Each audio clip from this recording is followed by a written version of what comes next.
அருமை தமிழர்களே, சிவகுமாரின் அன்பான வணக்கங்கள். அண்மை காலத்தில் தொலைக்காட்சி வானொலியிலெல்லாம் நிறைய பேர் ரொம்ப ஆர்வமாக பார்க்குற ஒரு நிகழ்ச்சி அப்படின்னா அது வானிலை அறிக்கையாக தான் இருக்க முடியும் இல்லையா? ஏன்னா இந்த செப்டம்பர், அக்டோபர், நவம்பர், டிசம்பர் எல்லாமே புயல், மழை அப்படிங்கிறது இயற்கையினுடைய அந்த அந்த அந்த கால வரிசைப்படி நம்மை நெருங்கி அதுங்க நம்ம பேரில் தன்னுடைய அன்பை காட்டுகிற ஒரு காலம். இயற்கை தாய் நம் பேரில் எவ்வளவு அன்போடு அமுதம் ஊட்டுகிறாள் அப்படிங்கிறத மழையின் மூலமாக நாம் புரிந்து கொள்ளுகிற காலம். அதுவும் நம்ம பிள்ளைகள், படிக்கிற பிள்ளைங்க, பள்ளி கல்லூரியெலாம் போகிறவங்க, என் பெரியவங்களை கூட சொல்லலாம், ரொம்ப ஆர்வமாக எதிர்பார்க்குறது எதுன்னா இந்த காலகட்டம் தான். ஏன்னா ஒரு அறிவிப்பு, வட தமிழகத்தின் உள் மாவட்டங்கள், தென் தமிழகத்தின் வட மாவட்டங்கள் அப்படின்னு ஆரம்பித்தாலே பையன் அம்மா இன்னைக்கு லீவு தான் அம்மா டிவியில் சொல்லிட்டாங்கம்மான்றான். அவர் அப்போ தான் ஆரம்பிக்கிறார், மிதமானது முதல் லேசானது வரைன்னு ஆரம்பிக்கிறப்பவே இவன் குஷி ஆயிடுறான், அடி பள்ளிக்கெலாம் லீவுன்னு. அது விடுமுறைக்காக வீட்டிலே பிள்ளைகள் இருப்பதற்கு கூடுதலாக இயற்கையே தருகிற ஒரு நிவாரணம் மாதிரின்னு வச்சுக்கோங்களேன். ஆனால் அதையும் தாண்டி எல்லோருமே சில விஷயங்களில் ரொம்ப எச்சரிக்கையாக இருக்க வேண்டிய காலகட்டம். நீங்கள் வீட்டில் இருந்தாலும் சரி, வெளியில் போனாலும் சரி, அணிந்து கொள்ளுகிற ஆடைகள், உண்ணுகிற உணவு, குடிக்கிற நீர், பயணம் செய்கிற அந்த வாகனங்கள் எல்லாத்தையுமே எப்படி கையாளணும், எப்படி பராமரிக்கணும் அப்படிங்கிறத பற்றிலாம் நம்முடைய அரசே பல நெறிமுறைகளை சொல்லுகிறார்கள். அதே மாதிரி மருத்துவர்களும் நமக்கு இந்த காலகட்டத்தில் நாம் எப்படிலாம் நடந்துக்கணும்னு சொல்கிறாங்க.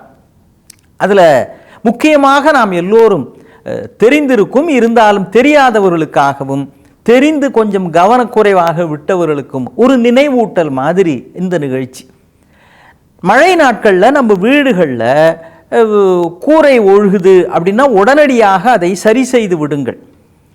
கூரை ஒழுகுது, மேலே தளத்தில் இருந்து ஈரமாகுது, தண்ணி உள்ளே வருது அப்படின்னா அது சரி செய்யப்பட வேண்டிய காலகட்டம் இதுதான்.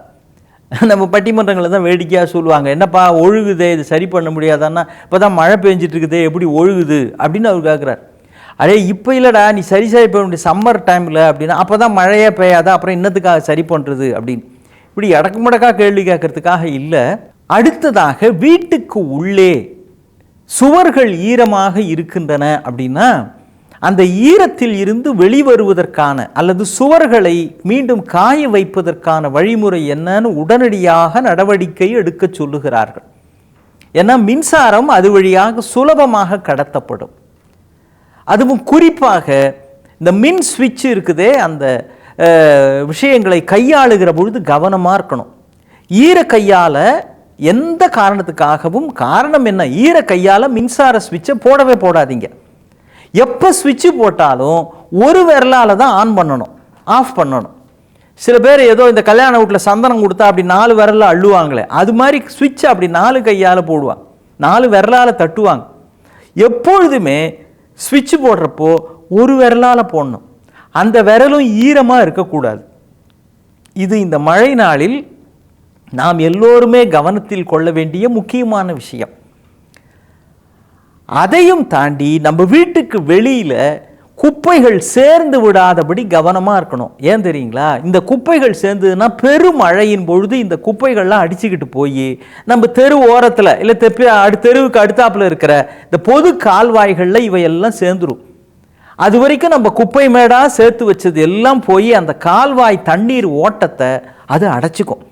அப்போ தண்ணீர் ஓடாது, மீண்டும் எதிர்த்துக்கு நம்ம தெரு பக்கமே வந்துடும், அல்லது பக்கத்து தெரு பக்கம் போய்கொண்டு இருக்கும். கால்வாயில் ஓட வேண்டிய தண்ணீர் நாம் சேர்த்து வைத்த குப்பை மேடுகளால் அடைத்து கொண்டு மீண்டும் எதிர்த்து கொண்டு தெருவிலே தேங்கி இருக்கும். அதனால் குப்பைகளையும் உடனடியாக எடுக்க வேண்டும். இதே போல் நாம் நினைவில் வைத்து கொள்ள வேண்டிய முக்கியமான விஷயம், உங்கள் வீட்டை சுற்றி இருக்கிற தேவையில்லாத டப்பா, உடைஞ்ச பிளாஸ்டிக் பேசின் மாதிரி இருக்கிறது டப்பா மாதிரி, அப்புறம் அட்டைப்பெட்டிகள், டயர், முக்கியமாக இந்த ஸ்கூட்டர் டயர், லாரி டயர், இது மாதிரி பெரிய பெரிய டயர்லாம் இருந்ததுன்னா முதல்ல அது எல்லாத்தையும் டிஸ்போஸ் பண்ண சொல்கிறாங்க. ஏன்னா மழை பெய்யறப்போ தண்ணீர் அதில் தேங்கிருச்சு அப்படின்னா மறுநாளே அதில் கொசு மாதிரியான உயிரினங்கள் அதில் வளர ஆரம்பிச்சிடும். இந்த கொசுக்கள் வளர்ந்தா கொசுவினால் என்னென்ன நோய்கள் வர முடியுமோ அதெல்லாம் வாடகைக்கு நம்ம வீட்டை சுற்றி ரெடியாக இருக்கும். நீ வரையா நம்மளை பார்த்து கேட்டுக்கிட்டு இருக்கோம். அதனால் இந்த விஷயங்களிலும் கொஞ்சம் கவனம் செலுத்தி அந்த பகுதியை தூய்மையாக்கி விடுங்கள். அது உங்களுடைய நன்மைக்காக, சுற்றுப்புறத்தில் இருக்கிற எல்லோருடைய நன்மைக்காக, அதை விட முக்கியம் நம்ம பிள்ளைகளினுடைய நன்மைக்காக. ஏன்னா நம்ம உடம்புல இருக்கிற நோய் எதிர்ப்பு சக்தியை விட குழந்தைகள் உடம்புல கொஞ்சம் குறைவாக தான் இருக்கும். மின் சாதனங்களை இயக்கிறது அப்படிங்கிறப்போ ஸ்விட்சு மட்டும் இல்லைங்க. நிறைய பேர் ஆடு மாடுலாம் வளர்க்குறவங்க இருப்பாங்க. வீட்டு வாசலில் மின் கம்பங்கள் இருந்தது அப்படின்னா அந்த மின் கம்பங்கள்லேயே அந்த கயிறு கட்டி போட்டிருப்பாங்க. கரண்ட் சப்ளை ஏதாவது அதில் பாஸ் ஆச்சு அப்படின்னா உடனடியாக அவை பாதிக்கப்படும். பெரு வெள்ளம் வந்தாலும் அதுங்களால் அறுத்துக்கிட்டு ஓடவும் முடியாது, நீங்கள் தான் கட்டி போட்டிங்களே. அதனால் அதனுடைய உயிருக்கும் ஆபத்து வர வாய்ப்பு இருக்கிறது. அதனால் மின் கம்பங்களிலே கட்டி போடாதீர்கள். இது கவனத்திலே கொள்ள வேண்டிய இன்னொரு விஷயம். நம்ம பிள்ளைங்க எல்லா நாளும் மழைன்றதுக்காக விடுமுறையெல்லாம் கிடையாது. அது கொஞ்சம் மனசை தேர்த்திக்கிட்டு எல்லாருமே அந்த தகவலை ஞாபகம் வச்சுக்கணும். ஏன்னா லேசாக 4 தூறல் விழுந்தாலே உடனே லீவ் விட்டுறணுமா? அப்படிலாம் ஒன்றும் அவசியம் இல்லை. ஆனாலும் கூட நாம் போகிற பொழுது வருகிற பொழுது மழை பெய்வதற்கு வாய்ப்பு இருக்கிறது. பள்ளிக்கூடத்தில் சுற்றுப்புற சுவர்கள், காம்பவுண்டு வால் இருக்குதே, அதுவும் பக்கத்தில் நிற்காதீங்க. அது மாதிரி கட்டிக்கிட்டு இருக்க கட்டடங்கள், அரைகுறையாக கட்டப்பட்டு கொண்டு இருக்கிற அந்த கட்டடங்கள், அதுங்கள்லாம் இன்னும் பிடிமானம் ஒழுங்காக ஆயிருக்காது. அந்த சிமெண்ட்டு அந்த கான்கிரீட்லாம் ஒழுங்காக இன்னும் இறுகி இருக்காது. அது பக்கத்தில் போய் நிற்கக்கூடாது, இடிந்து விழுவதற்கு வாய்ப்பு இருக்கிறது.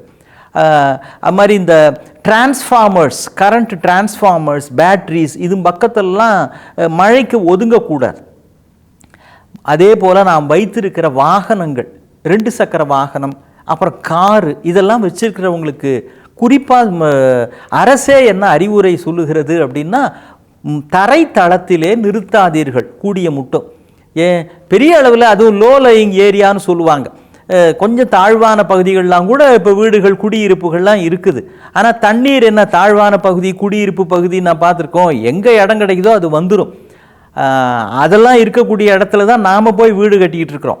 வீடு கட்டின இடத்துக்கு தண்ணி வரல, அது ஒரு காலத்தில் இருக்கிற இடத்துல இன்றைக்கி நாம் போய் வீடு கட்டிட்டோம். சரி, கட்டியிருக்கிறோம். ஆனால் காரு, 2 வீலர்லாம் அங்கே நிறுத்தினீங்கன்னா கண்டிப்பாக பாதிக்கப்படும். தண்ணீர் வெள்ளமாக வருகிற பொழுது முடிந்த மட்டும் முதல் தளத்திலே நிறுத்துங்கள், அல்லது உயரமான இடத்திலே நிறுத்தி கொள்ளுங்கள். அதே போல் மிக முக்கியமான விஷயம், உங்களுடைய இன்சூரன்ஸ், அதை நீங்கள் எடுத்து வச்சுருப்பீங்க. அந்த இன்சூரன்ஸ் சம்பந்தமான ஆவணங்கள் அதை பத்திரமாக எடுத்து இப்போவே 1க்கு 2 ஜெராக்ஸ் காப்பியாக எடுத்து பாதுகாப்பான இடத்துல வச்சுக்குங்க. ஒருவேளை மழையில் ஏதாவது மாட்டிக்கிட்டு 2 வீலர் காரு ஏதாவது பாதிக்கப்பட்டாலும் கூட நமக்கு மறுபடியும் முழு தொகையும் மீண்டும் கிடைப்பதற்கு அந்த இன்சூரன்ஸ் நிறுவனங்கள் நமக்கு துணை இருக்கின்றன. தண்ணியில் மூழ்கி போச்சுன்னு வைங்க, அந்த காரை மறுபடியும் எடுத்த உடனே ஒழுங்காக வேலை செய்தான்றதுக்கு சில பேர் ஸ்டார்ட் பண்ணுவாங்க. அப்படி பண்ணவே பண்ணாதீங்க. ஒன்று இன்னொரு வண்டியில் கட்டி மெக்கானிக் இருக்கிற இடத்துக்கு எடுத்துகிட்டு போகணும், இல்லை மெக்கானிக்கை கூட்டுட்டு வந்து அது சரி செய்ய வைக்கணும். இரவிலே உங்கள் வண்டியிலே இருக்கிற அந்த பேட்டரியை எடுத்து விட சொல்லுகிறார்கள். பிறகு காலையில் போகும்போது போட்டுக்கலாம். ஏன்னா பேட்டரியோடு சேர்ந்து அதுவும் இருக்கிற பட்சத்தில் மின் விபத்துக்கள் ஏற்படுவதற்கும் வாய்ப்பு இருக்கிறது.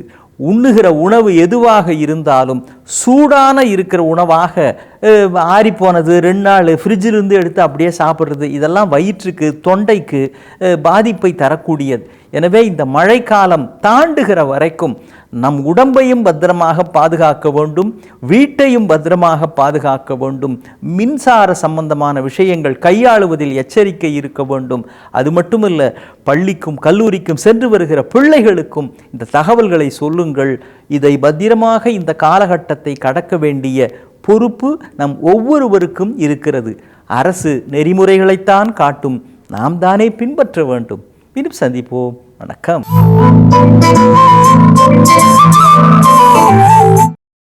இன்னும் பல வீடியோக்களை காண சன் லைஃப் சேனலை சப்ஸ்கிரைப் பண்ணுங்க.